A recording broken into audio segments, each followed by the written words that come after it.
about ethnicities. Most of the problem occurs when the masjid or the organization, most of the times the masjid, is dominated by a specific ethnicity. And the people that suffer from that are, of course, the people that aren't in the majority, but most of all, new Muslims. The real, the real casualty of ethnically concentrated masajid are new Muslims. Because, I'll tell you a true story. One of my really close friends became Muslim on his own. He did research online. He was a philosophy master's degree. Your typical run-of-the-mill yuppie white guy with his wife who's doing PhD in biomedicine. They're both really intellectual types. They just start looking into religion after their child is born, their first son is born, with the umbilical cord tied around their neck his neck 7 times. And he said, there is a God. There has to be. He starts looking into religion, opens up his old notes on world religions, and reads his own comments that say, this Tawheed thing is awesome. So he starts looking into Islam, becomes Muslim, learns to pray off of YouTube, and online, and then his wife learns how to pray, and then they go to the masjid for the first time. So they go to the masjid, his wife goes into the sister section, this lady sees her, she's wearing hijab and jilbab, everything. She learned how to do this on her own. So she starts talking to her in Arabic. And she says, I'm sorry, I don't speak Arabic. So the woman says to her, what, not call Muslim, or you don't speak Arabic? This is language of Islam. Astaghfirullah al-azim. Right? And this lady, since, it's been like 4 years, she hasn't gone back to the masjid.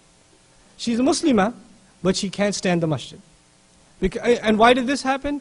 Because ethnic concentration. We don't really understand our religion. We're very ethnic sometimes. And it comes out. And actually, this brother, subhanAllah, he's the principal of the Islamic school now in his community. But the kinds of things he gets to hear, it's almost like the people that are born Muslims, or they come from Muslim countries, they feel like they own Islam and they're renting it out to these people. Seriously. And they talk to them like, oh, brother, yeah, you're new, I understand. This guy knows more than you, man. You've got like 50 years of sins compiled. He's fresh. He's clean. You should be like getting his autograph. You're talking to him like that. But but that's his. So there's this unfortunately this complex that is very prevalent in some communities. One of the ways to tackle that actually is through leadership, especially the imam. A lot of times, and I'll be raw about this, I'm sorry I'm going to be crude, but one of the biggest fights I've seen all over the country is a sizable Arab population, a sizable Desi population, and there's a fight about Arab imam or Desi imam, Arab imam or Desi imam, Arab imam or Desi imam. And I speak a little bit of Arabic, so when I went to one community, the Arabs invited me for dinner, and the whole dinner, guess what they're telling me? We should have an Arab imam. And the next day, the Desis invited me for some biryani, and guess what they're telling me? We should have a Desi imam. The day after that, I invited both of them. And I said, let me ask you this. Whether we get an Arab imam or a Desi imam, your kids, are they listening to their lectures? They're all in the parking lot. You want to remember back in the day, Cairo or Hyderabad or Lahore, so this imam is going to make you feel like, back in the old time, make you feel good, like you stepped into this masjid outside of the United States to this time travel and continental travel portal, and now you're sitting in the middle of the, back in the day, and you're cracking jokes in Urdu or in Arabic or whatever, like good old times, while your kids who are very American and not really Egyptian at all, or Pakistani, or Indian, or Bangladeshi, or Indonesian, they're just American. They don't eat baklava, they eat pizza, right? That's what they eat. They don't understand the imam at all. They're outside hanging out, right? So this debate has happened, you know why? The way to fix it is to revive the priority. If the priorities are children, that is a shared concern.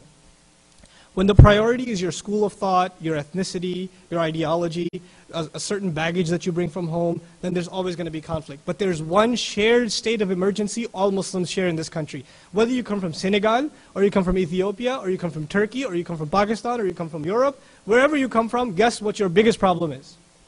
Your kids. When you realize that, there will be unity in the community. Then the decisions will be formed because the priorities are children and our women's education. That's the priority. And the communities that I'm telling you that have succeeded, the only thing that made them succeed, they realize this is their priority. They're not centered around anything but the idea of serving family. And that's what the masjid needs to center on. We're living really in a state of emergency. And this is one of the biggest problems we're facing. The third thing was motivation. Where do you find sources of motivation? I think there's not enough Darsul Quran. There's not enough reminder from the Quran. The Sahaba were a culture of Quran. And the Quran is miraculously, divinely motivational. If it's just understood that way. If people are just reminded through the book of Allah that way. The most powerful khutbah you will hear will be a khutbah that's centered around what? The Quran, the ayat of Quran. And this is the sunnah of the Messenger sallallahu alaihi wasallam. The khutbah, the most part, it was Quran.